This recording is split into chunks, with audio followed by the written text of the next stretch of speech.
Welcome to Human Potential at Work, the show where we explore social impact, inclusion, and empowerment of everyone, including persons with disabilities.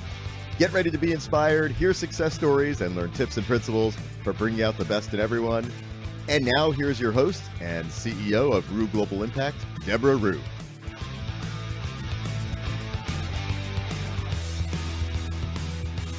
Hello, everyone. Welcome to Human Potential at Work. This is Debra Ruh. I'm the CEO of Ruh Global Impact, and I'm really excited about the conversation today. I don't see many people having the conversations that we're going to have today, so I'm really excited about having Lauren Presutti join us. She's the founder and psychotherapist at River Oaks Psychology, and she's actually taking these topics in a different way. She's taking the direction, she's handling it in different ways, which I think is very powerful and adds value to our community. So I'm going to start by having Lauren introduce herself and talk a little bit about what she does do, and then we'll get into the interview. So welcome. Thank you so much, Debra. It's really a privilege to be here today. I love the work that you do, and I'm really honored to share a little bit about my story and my passion. So I grew up in Michigan in a small town in the Metro Detroit area. I was diagnosed with muscular dystrophy, a rare form, when I was 2 years old, and I started using my first wheelchair, a power wheelchair, when I was 5 years old. Growing up through elementary school, I never really saw myself as disabled. I didn't really understand disability identity. I was very fortunate to be in a small town bubble where I had a lot of friends and I was always very motivated and social. And then as I started getting older and I started thinking about high school and college and my life, I really was exposed to barriers for individuals affected by disabilities and the social stereotypes and the misconceptions and the ableism, and I became fascinated with that, fascinated with human psychology, social work, ideas of identity development, and then later expanded to minorities of all types. But living with muscular dystrophy, relying on caregivers and all types of accessible accommodations and feeling those microaggressions every day, that's what really motivated me to become a mental health therapist, specializing in families and individuals affected by disabilities. When I first started my practice, I thought that's all I'm going to do. I'm going to be that expert on the intersection of mental health and disability, because we don't see that anywhere. We don't see that in the community.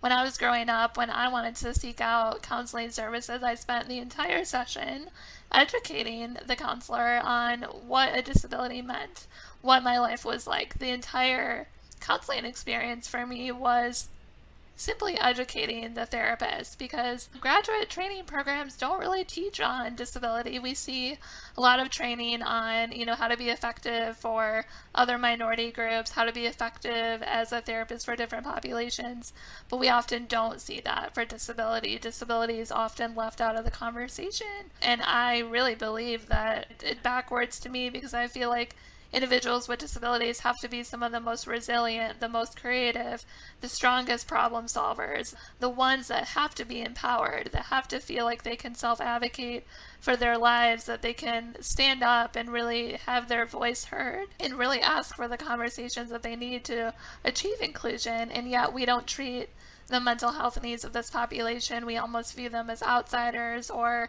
individuals that are inspirational all the time, or that we want to see them as strong, the heroes. No thanks to journalism or media sources that portray individuals with disabilities as superheroes, the inspirational, strong one that's overcoming everything. What happens when an individual with a disability has depression or anxiety? It becomes very uncomfortable for the world, and it's very difficult to be understood with a disability, let alone be understood as a person with a disability who's experiencing mental health symptoms. And so in my practice, I do specialize in that area.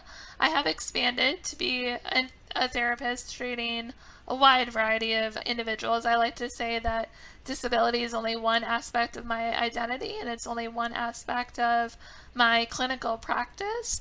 But nonetheless, I also do a lot of speaking, a lot of writing, a lot of public work advocating for this population, and really being one of the only professionals that is cross-trained in both mental health and disability studies. So that's a little bit of a snapshot of who I am and where I come from. And that is why I wanted to have you on the show, because actually I agree with everything that you said. My company is actually creating a nonprofit to work on identity. And I was thinking about it, but as I was thinking about it, I understand how important representation is. And so actually one of my colleagues, Lamondre Pugh, I should say Dr. Lamondre Pugh, who is also a person that is born with muscular dystrophy and has been in power wheelchair. I think he went into a power wheelchair in his teens, but it's very important that when we're talking about identity, I believe that really focus, that a person, I'll say it like this, a person doesn't have to guess if you have a disability, because people can have disabilities and they're not visible. There's quite a few of those, but right. But there are so many issues associated with identity. I love how you're saying it. But I also want to tell you, and I know Lori and I have told you this story, and I've actually told my producer this story because it was very traumatic for my family. But I have a daughter. Many of the audiences know that I have a daughter with Down syndrome, and she has Down syndrome, so she's happy and joyful and gleeful all day long. No, she's not. She is a person, and she is like everybody else.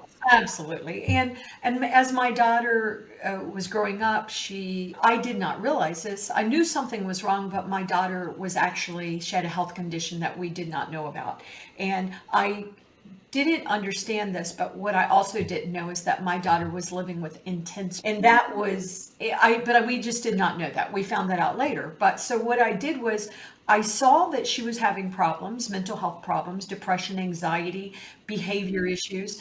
And so I thought, I'm going to go to your world. I'm going to take her to a counselor.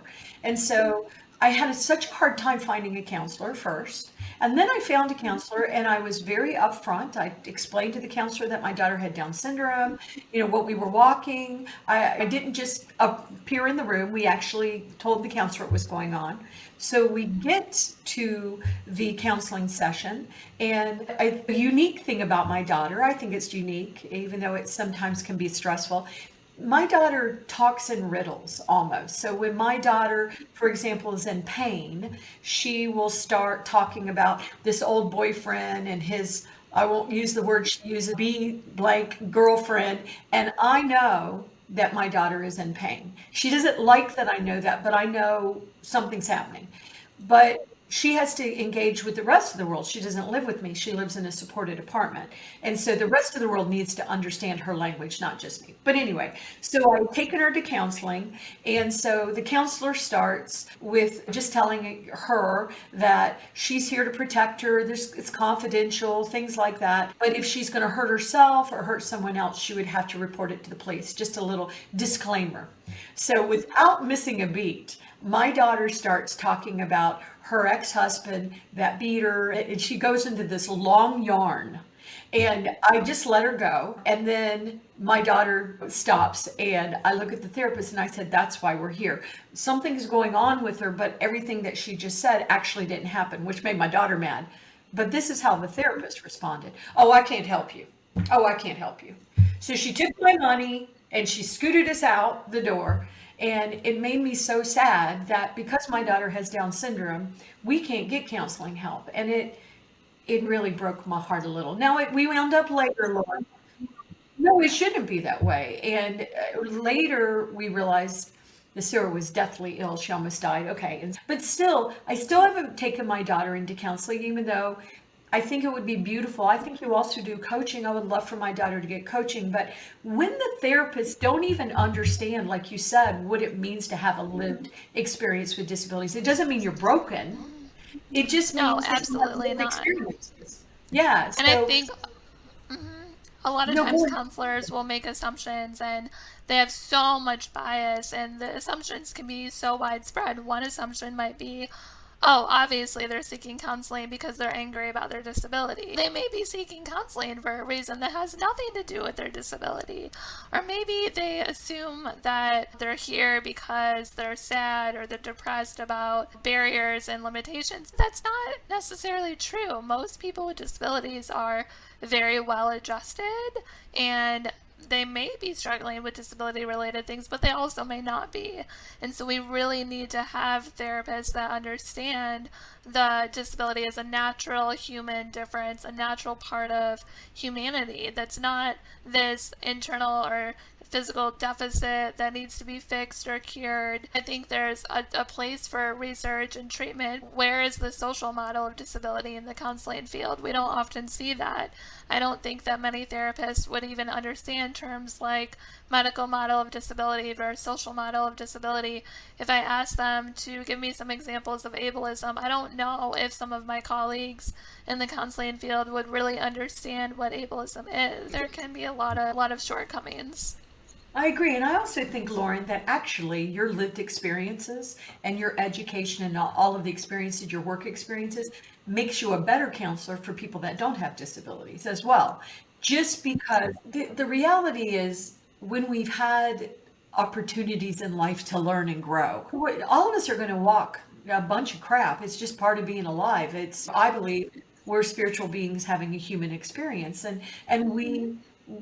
For example, just as a mom, having a daughter that's so sick and so much pain in the hospital, it was so hard for me, but it wasn't about me. It was about my daughter, but still, it was about me. I lived in the hospital with her because I wasn't going to leave her in the hospital by herself. So I stayed in the hospital with her for weeks upon weeks. And when we go out, then we would go back, and I don't care. It's my daughter. Too bad. Nothing else is happening. But it is really, it's just really a shame that society doesn't, well, in the first place, society disables people. People have all kind of physical and mental, and we're made up of so many different things, and we shift and change as we live. But it's a blessing that you grew up in Michigan in a small town where people could see.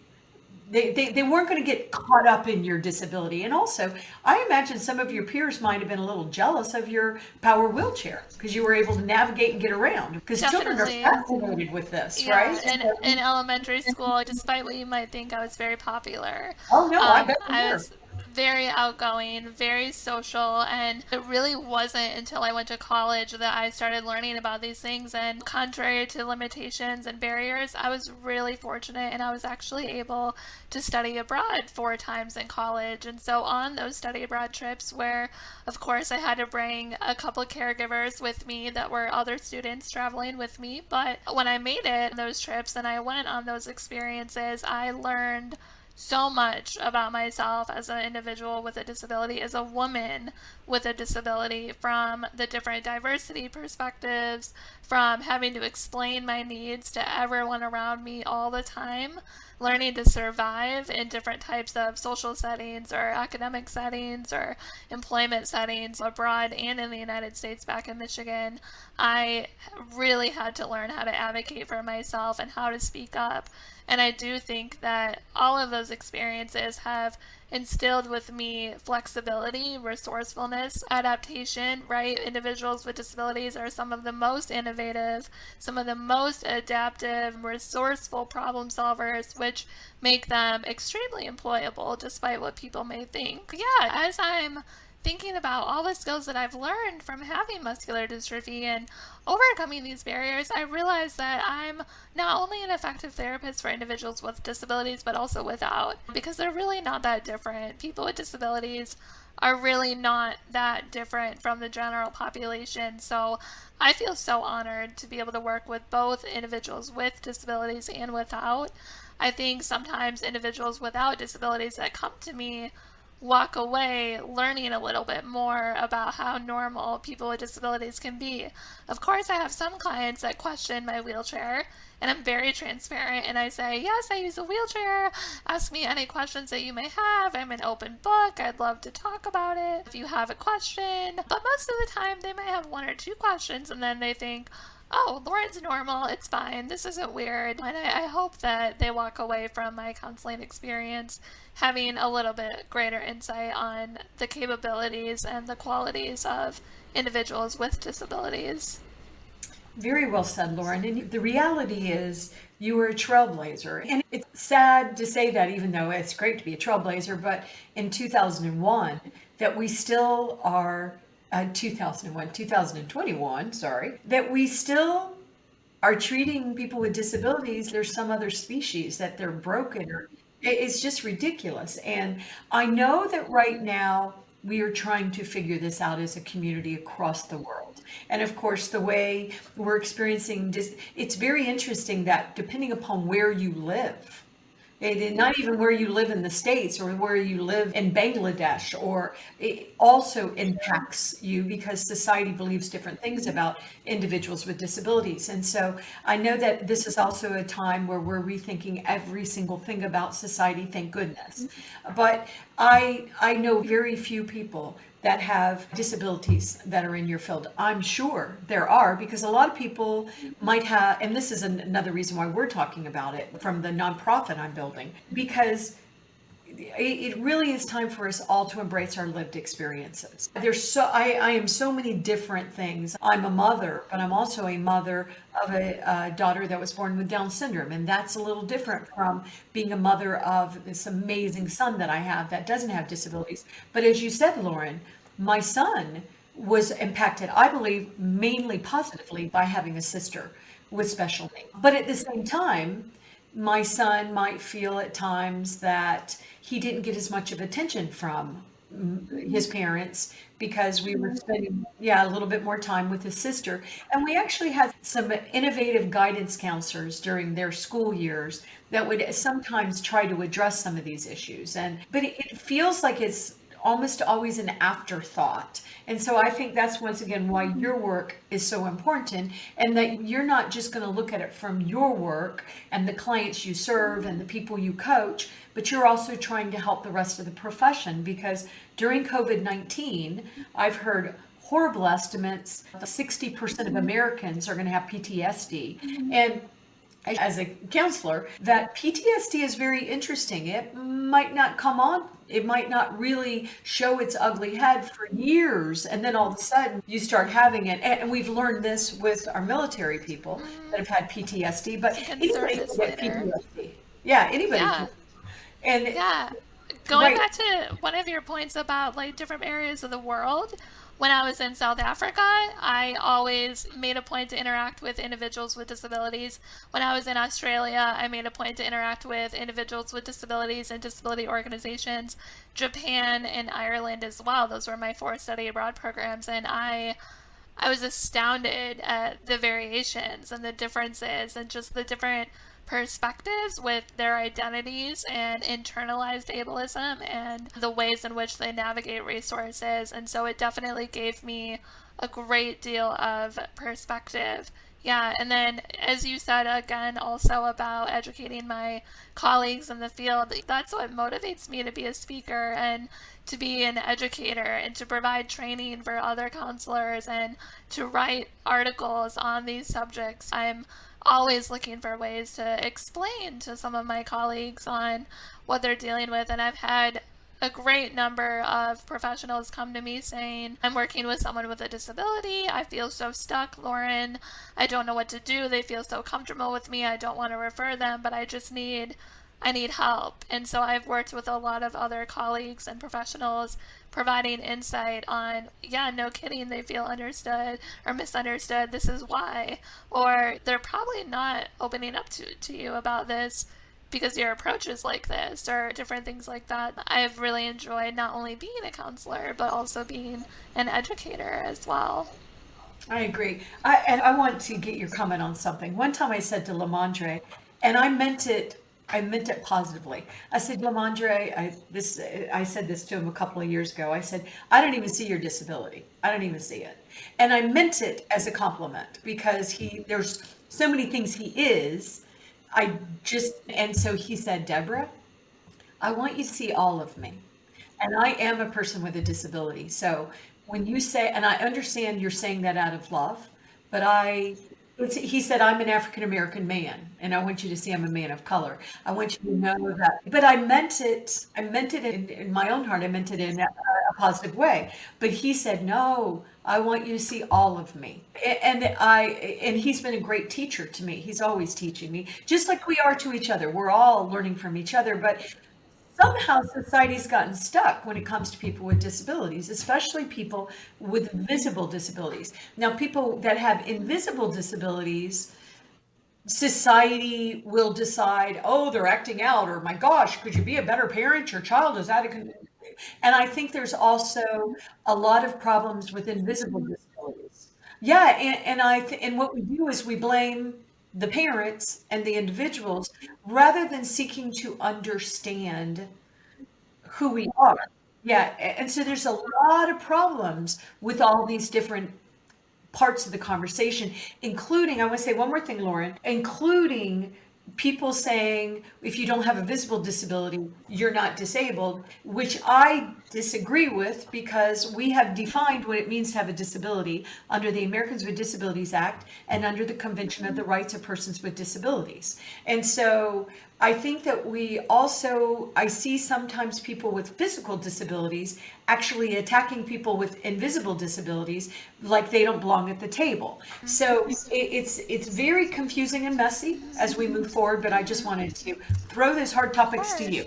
Yeah. No, these are highly complex topics. We have competition in the disabled world. Some individuals with disabilities are claiming to be more or less disabled than other individuals, and I just don't think that's healthy for anyone.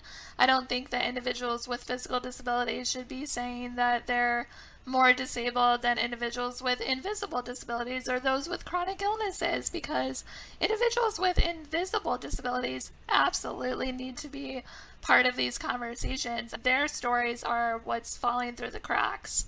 Their stories are not getting shown in the media or on talk shows like this. They're not in the public eye, and I think we really need to bring those with chronic illnesses and invisible disabilities to the forefront as well. For the comment that you made, I absolutely recognize and understand completely that was coming from a very good place of your heart. And so as an individual with a disability, I never become mad or upset with people that are coming from a good place in their heart. I don't ever talk about my disability with the intention to make anybody without a disability feel guilty or shamed or anything like that. That is only dividing a further wedge between me and that person. I think that the argument for I want you to see my disability is absolutely valid though. And I would agree with him that we don't want to be colorblind. We don't want to be blinded to minorities. We don't want to be blinded to people of color.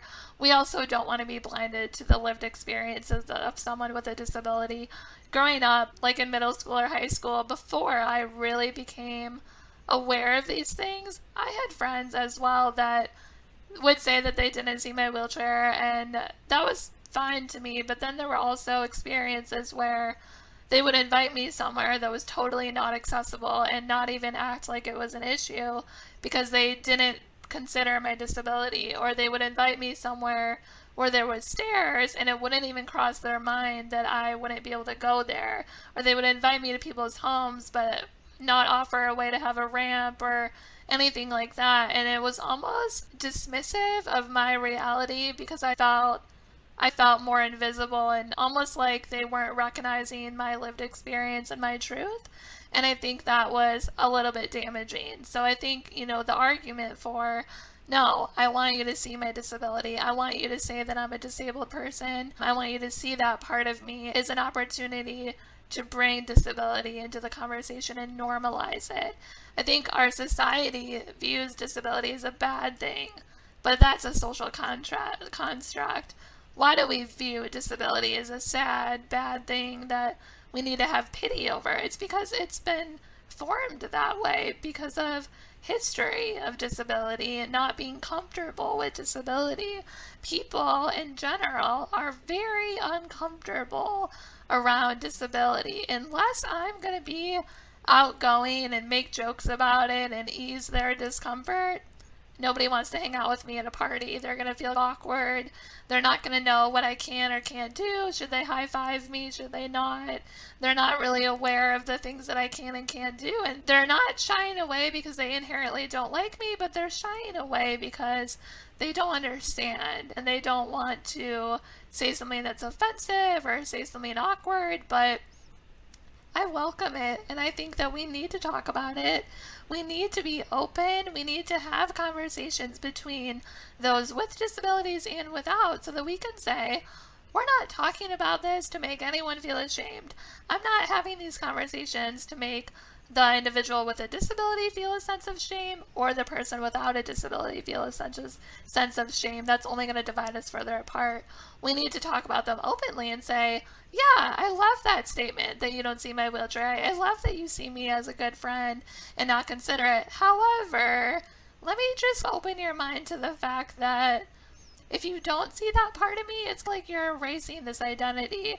I can't choose when I have a disability. It's not this thing I carry around with me some days, but not other days. I don't get to cherry pick when I have a disability and when I don't. It's ingrained in my identity. It's a firm part of my core beliefs and values, and it's what makes me who I am. I don't want to have a disability. I don't wish to have a disability, but I have one, and that's not going to change. So we might as well be authentic in who we are and develop deeper connections with people, and that can only happen if we reach that mutual understanding and see each other for who we really are. And I just wanted to say to the audience, I think you understand why Lauren's on the program now. I also am hoping, Lauren, that you'll do a master class for our new nonprofit about identity, because what you're doing is really incredible. And what we need to do is, all of us that are part of this community, we need to make sure that we are supporting Lauren so she can be even more successful. But Lauren, I want to go a little different direction. What would you say to employers? Because once again, she's telling you she's a speaker, so she's available to speak. I know I'm going to recommend her for speaking engagements. And once again, we need to pay Lauren for speaking engagements, because another thing that we do with the community, people with disabilities, is just assume that Lauren's just so glad to get out there. Lauren's a professional speaker. She needs to be paid for her work. So just want to say that. We've talked about that quite a bit on the show. So do you want to comment on that? And I'll let you comment. Absolutely. Yeah. We can't minimize people with disabilities in business. We can't minimize their experiences. There are over 1 billion people in the world with some type of disability, and that does not even include their family members and all their friends and loved ones. There is no guarantee that you won't have a disability at some point in your life. It's the only minority group that anybody can join at any time. You can acquire a disability. It does not make sense for businesses to be designed and for community buildings to be designed without disability in mind. It just does not make sense to me. You never know if you're going to injure your leg, you're going to need to use a wheelchair for a little bit. It just doesn't make sense. Universal design is really important to me. I talk with a lot of businesses, a lot of organizations about what universal design is, why it's so important, and how we can get buy-in from investors and employers, and how we can actually make progress, and how we can explain to communities why disability education needs to be incorporated into elementary schools, why we need to have community organizations that actually foster inclusiveness, and what does inclusiveness really look like, and how can we actually carry that out. And all of these topics are important to me. How can we possibly have a sustainable, future and business development and all of these things if we're not considering disability? We just can't. It's also the only minority that is cross-sectional with race and gender and sexuality and all the other types of minorities. Disability can impact anyone, and I'm mortified and appalled that it's 2021 and we still have a broken caregiving system where I can't even have my basic needs met to get out of bed in the morning without going through extreme levels of stress and barriers because of the Medicaid problems. This is my basic need. I shouldn't have to face all of these issues with Medicaid. And then you look at public transportation and how I'm very fortunate to have a wheelchair accessible van, but so many individuals don't have transportation. Why are we not including that in the conversation? Why are we still having buildings that are not set up for inclusiveness? It's widespread. It's the only thing that affects everyone, disability in some way, shape, or form. I agree. And the reality is there are other groups that there are intersectionalities, Black, Yeah, women, Black and LGBT, but I agree with you that disability just cuts across to everything, including the economics. And I agree with you about, because that's what we do with universal design and accessibility. And the good news about universal design and accessibility is it actually improves the experience for everybody else. We did the curb cuts, and certainly for people in wheelchairs, but it also benefited the rest of society. There are so many things that have been created for people with disabilities that has benefited the rest of society. But the reality is we're in these biological bodies that sometimes they don't see, it doesn't see as well. Sometimes we don't move as, it's just part of being human. And continuing to say that people with disabilities are broken or fragile or need to be is ridiculous. But at the same time, as you've pointed out very eloquently, we have programs that disable people. I know that during the COVID-19, multiple of my employees have caregiver needs. They need caregivers around the clock. And their caregiver, I know, just to pick on Lamondre, he got exposed to COVID twice by caregivers. And then in South Carolina, the caregivers appropriately were getting vaccinated, but they weren't vaccinating the people that needed the care, the Lamondres. So he went on television about it, and they actually changed the rule. And so now they're actually giving vaccine to the people that are being cared for. And also another thing, it is. Well, and another thing that we hope to do with this nonprofit is elevate some of these professions that are part of disabilities, like caregivers and job coaches. We pay these people horrible wages. You can make more money in the fast food industry at McDonald's than you can caring for my medical needs in my home as an individual living with a life-threatening condition, muscular dystrophy. And yet, if I were to go to the hospital, I would have quality of life with nurses, but yet I want to be in my own home in the community, and yet I haven't had quality staff in this whole past year because people would rather stay on unemployment than work for $12 an hour in my home. It's just absolutely horrifying, the system. It's a broken system. And that's in a developed country. Now you start getting into developing countries and it gets much, much worse. You're born with a disability in certain countries, and it's because you did something wrong in a past life, or it's mind-boggling, the bigotry, the conscious and the unconscious bias. But anyway, we know that, and that's why we're all talking about all this. There's a lot to do, but I think it's very important, once again, to make sure that the community has a voice. And it can't always be from people that look like they don't have a disability, because I one time had somebody that has a disability. He's brilliant. And he said, Debra, when you walk in the room, people might not know what the conversation's about. When I walk in the room, they know no matter what, disability's on the table.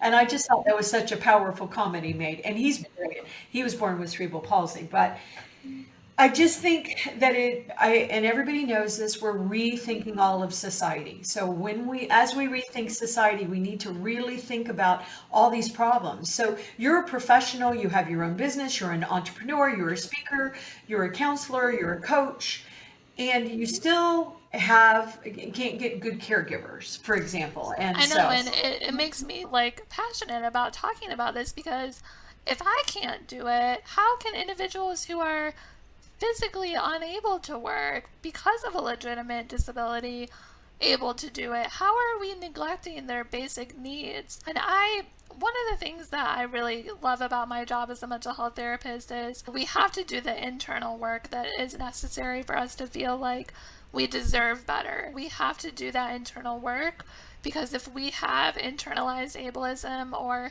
internalized ideas of I'm not a whole complete person because I'm disabled, I don't deserve belonging. I guess I'm just not good enough. We're not going to have change in the world. We can't have those beliefs. Individuals with disabilities who feel like they're not a whole, complete person, or who feel that sense of inferiority because of their disability, I really urge them to work on that and to find a counselor who they really connect with and who really understands disability, because I think that's one of the basic things that we have to do first. We have to empower people with disabilities. I talk about empowerment all the time in my speaking and in all the workshops that I've done for people and organizations. We have to empower them. We have to uplift their voices. I love that you have this show, Debra. I'm grateful to be here. You're part of that allyship and lifting up our voices and making this known that it's time to talk about these issues. It's time to talk about inclusiveness. I agree. And representation matters. And we've got to be, even though I am a person with a disability under the definition, I have ADHD, but right now it's more important to focus on, I think representation matters. I'll just say that representation matters. So I know that we're out of time, but I want to do a couple more things before I let you go. One thing I would like to say, first of all, I want to ask you a question. I know during COVID-19, a lot of therapists started meeting with their clients virtually. So I'm curious, is that something you have started doing? Yes, I have. It's really opened the door for a lot of clients with disabilities and without disabilities. Telehealth is convenient. You don't have to get a babysitter. You don't have to worry about transportation. You don't have to worry about any of that. You can do it from your home, in your pajamas, with your pets by you, with a blanket, on your cell phone, tablet, or computer. So I am available for that. And I love connecting with different people from all walks of life. I love connecting with organizations, and I'm really passionate about expanding my network. All right, cool. So I was hoping you were going to say that. So first of all, if you're a person that's looking for a good counselor or a coach, because she also does coaching, Lauren is definitely a great resource. But I would also think that another thing, say that I was a therapist or I am an employer and I want to make sure that I'm supporting my team. Do you also provide support like that, like training to other therapists and doing projects? Because it's wonderful that you're here in Michigan. It's wonderful. And I know you've done global travel, but you actually have a lot of knowledge that you could teach a lot of other people, including, once again, we're hoping that we'll get you to help us with what we're doing. But I think we need to teach other people to be Laurens. Absolutely. I love to do things on a national level. I am not limited to Michigan. In fact, that's one of my core values, is that I cannot operate in this bubble, because my voice and my messages and my knowledge needs to be carried out through other people in other settings and other states. I really want what I have to say and the knowledge and training that I have both in mental health and disability to be replicated among other therapists, other coaches, other nonprofit leaders, other entrepreneurs. And everything that we do, we should be talking about how this can be inclusive for all individuals, and that includes those with disabilities. And one more thing I like to say is, no one asked to have a disability. It's not something that you chose. It's not something that you wanted, but it is something that we have to accept and we have to manage. And that's part of life. We all have circumstances that we don't like sometimes, but that's what we have to do. We have to accept it, and we have to live the very best lives that we can. I think every individual is capable of living an extraordinary life, and people are much more disabled by society than they are by the actual condition that they live with. I am certainly much more disabled by society and misconceptions and policies and infrastructures than I am by muscular dystrophy. If muscular dystrophy was my only problem, my life would be so easy, because it would not be this hard. But I do want to say one thing. But if somebody outside the United States wanted help, you're not just focused on the U.S. You would Sure. help others outside. Only because I know I have a lot of as well. audience members outside the U.S. So I just want to make sure that I have you say, "Oh no, I'm open for everybody." No, So- absolutely. open for everyone. I've actually already started some work with people in the UK, and that's been really exciting. I love to get that international perspective and share things. We are a global world. I think the pandemic has really shown us that more than ever, the world is interconnected, and with technology, there is absolutely no reason why we should be operating in silos. We need to connect with people globally. I agree. I just wanted to say that in case some of the audience heard and thought, Sure. oh, she's on mute. Because no, she is definitely doing things global. So absolutely. Last but not least, I want you to tell the audience how they can get hold of you. Absolutely. So my business is called River Oak Psychology. It's just very simple, www.riveroakpsychology.com. My email is also listed there. It's just Lauren, Lauren, at riveroakpsychology.com. It should be one of the first search results on Google. So Lauren Presutti, River Oak Psychology. I'm also on Facebook, Twitter, Instagram, LinkedIn, and YouTube. So you can find a lot of my work online. And I would love to just have a conversation, just talk about these things with me, how we can support each other. That's really my main mission and goal. I agree. Lauren, I appreciate your work.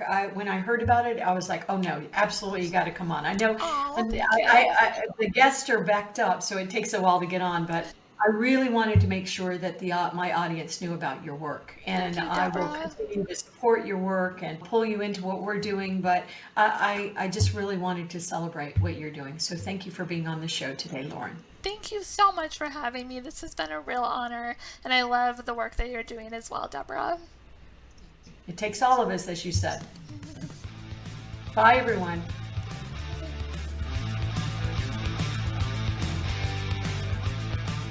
You've been listening to Human Potential at Work, brought to you by Ruh Global Impact. Make sure to subscribe to the podcast on Google Podcasts, Apple Podcasts, or wherever you consume your audio. To learn more about Ruh Global Impact and the services we provide, visit ruhglobal.com. To learn more about how you can become a sponsor of Human Potential at Work, email David at ruhglobal.com. That's David at ruhglobal.com. Thanks so much for listening, and we'll be back next time with a new episode.